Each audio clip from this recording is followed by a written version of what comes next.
मैं कहता हूँ लास्ट एंड जो है प्रोजेक्ट है। One belt one road complete ही तब होती है जो 75 मुल्कों को एक दूसरे से मिलाती है, और पूरी दुनिया की जो ट्रेड होगी वो जाके ग्वादर इस्टेब्लिश होगा। और उसका बड़ी देर काम नहीं हुआ, नरे सुनते दौरे होते रहे, हर हुकूमत कहती रही कि हमने ये किया है। लेकिन मैं भी हूँ वहाँ, मैं काफ़ी रहा हूँ जाके, जब ये पिछले शोर होता था ये बड़ा काम हो रहा है, तो मैं जाके जब देखा तो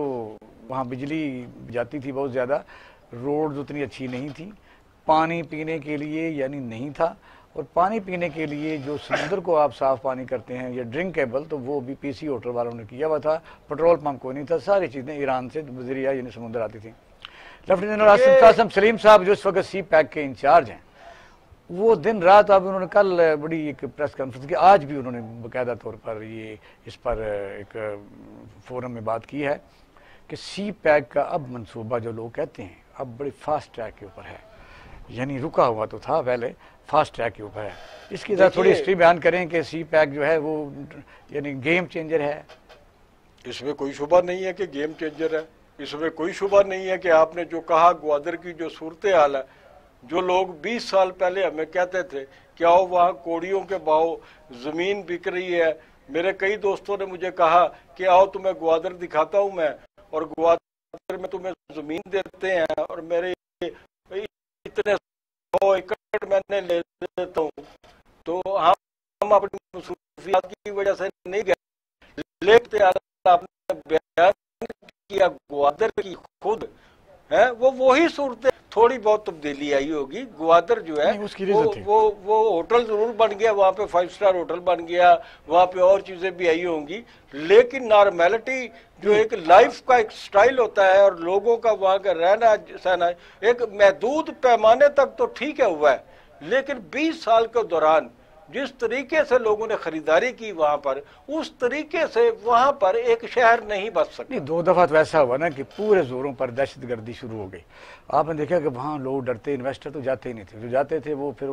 ज़ाहिर जिंदा को ही वापस आते थे, तो वो काफ़ी देर काम रुका रहा। लेकिन दूसरा जो फेज़ है 2013 से 18 वाला जो आप कह सकते हैं,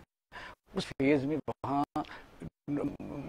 मास्टर प्लान मंजूर नहीं हुआ। वो इसलिए नहीं हुआ कि मुझसे कुछ जो लोग फैसला, उन्होंने कहा कि सबसे पहले ज़मीनें खरीदेंगे कि लोगों को पता ही ना चले कि मास्टर प्लान में ये है, एजुकेशन सिटी इधर आनी है या कौन कौन सा इंडस्ट्रियल एरिया बनना है, बस ये कारोबार चलता रहा और वो काम रुका रहा। अब ये है कि जनरल साहब कह रहे हैं कि फेज़ 1 के जो पुल हैं, जो सड़कें हैं, वो काफ़ी हद तक हैं, क्योंकि असल मसला ये नहीं है, असल मसला वहाँ और है। आप अगर जाएँ या मैं जाऊँ तो मुझे सिक्योरिटी कौन देगा, मैं ठहरूंगा कहाँ? असल मसला वहाँ ये है। असल मसला है कि वहाँ पानी अब भी नहीं है, और इससे आगे है कि मेरी इन्वेस्टमेंट सिक्योर कैसे होगी। मैंने आपको बताया, आपने मुझे बताया, मैंने आपकी तइद की, मेरे इल्म में भी वही बातें हैं जो आपके इल्म में थी कि वो शहर नहीं बच सका अभी तक, वहाँ कोई फैसिलिटीज़ नहीं है, शहरी सहूलतें असल नहीं है वहाँ पे, वो एक अलग चीज़ है। बाकी जो लाइन जो है वो पाकिस्तान अगर उस पर काम कर रहा है, नहीं, मेन रोड जो लिंक रोड है ना, लिंक रोड है, उस पर है कोई एयरपोर्ट, जो जदीद एयरपोर्ट है। ये भी हम कल को सुन सकते हैं कि चूंकि चीन जो है वो इंडिया के साथ कन्फ्लिक्ट में है, तो वो मुमकिन है कि वो एक बड़ा एक तसादुम की तरफ जाता हुआ दुनिया देख रही है भारत और चीन को, और दोनों एटमी ताकतें हैं, तो मुमकिन है कि बस्ती जो होती है ना, मुमकिन है कि देखो ये इसमें आप देखें इसमें कौन कौन सी रुकावट थी। आप देखें सबसे बड़ा डीप सी ये है, सबको पता है, जो यूएई है दुबई, यानी वो अगर यानी उसको भी इससे थोड़ा सा तो मुतासर जरूर होता है। जब ईरान की ज़्यादा दोस्ती हिंदुस्तान के साथ ही, तो उन्होंने चाह बहार दे दिया,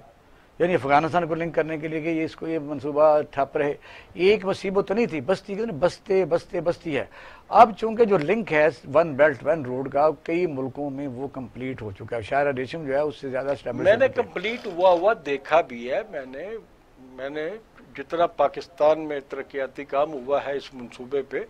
उसका मैंने मेरा इसमें कोई राय है, खुद भी लिया है, मेरी राय है। लेकिन ये जो बात आपने कही कि बस्ती बसते बसते बस्ती है, तो ये कोई 4 दिनों की गेम नहीं अभी है। अभी अच्छा, मेरी उसमें एक बड़ी राय है, जिस तरह हम लोगों से शेयर कर रहे हैं, तो काश ये कुछ लोगों भी सुने जो पिछले तो सुनते ही नहीं थे। नंबर 1 ये कि डायरेक्ट फ्लाइट जो है वो शुरू करनी चाहिए, ताकि लोग जो है ना डायरेक्ट लाहौर से, इस्लामाबाद से, अब आदमी 20,000 रुपये दे के कराची जाता है, फिर आगे जाके 10-15 हज़ार रुपये 20 वहाँ लगता है, यानी वापसी आने में 1 लाख रुपये तो आदमी का वो लगता है। इसलिए वहाँ जाके आदमी बंदा टूरिज्म या टूरिस्ट या यानी विजिटिंग आदमी होता है कि बंदा जाए तो वो नहीं जा सकता। भाई मैंने आपको जवाब दे दिया कि 20 साल पहले जहाँ वो जगह खड़ी थी वहीं खड़ी हुई है, तो उसके बाद मेरा ख्याल में बहस की ज़रूरत ही नहीं है, सबको पता है। अगर इतना आसान होता तो मैं 10 चक्कर लगा चुका होता। चलो हम ब्रेक की तरफ जाना, और लास्ट में ग्वादर के मतलब हुक्मरानों को ये कहूँगा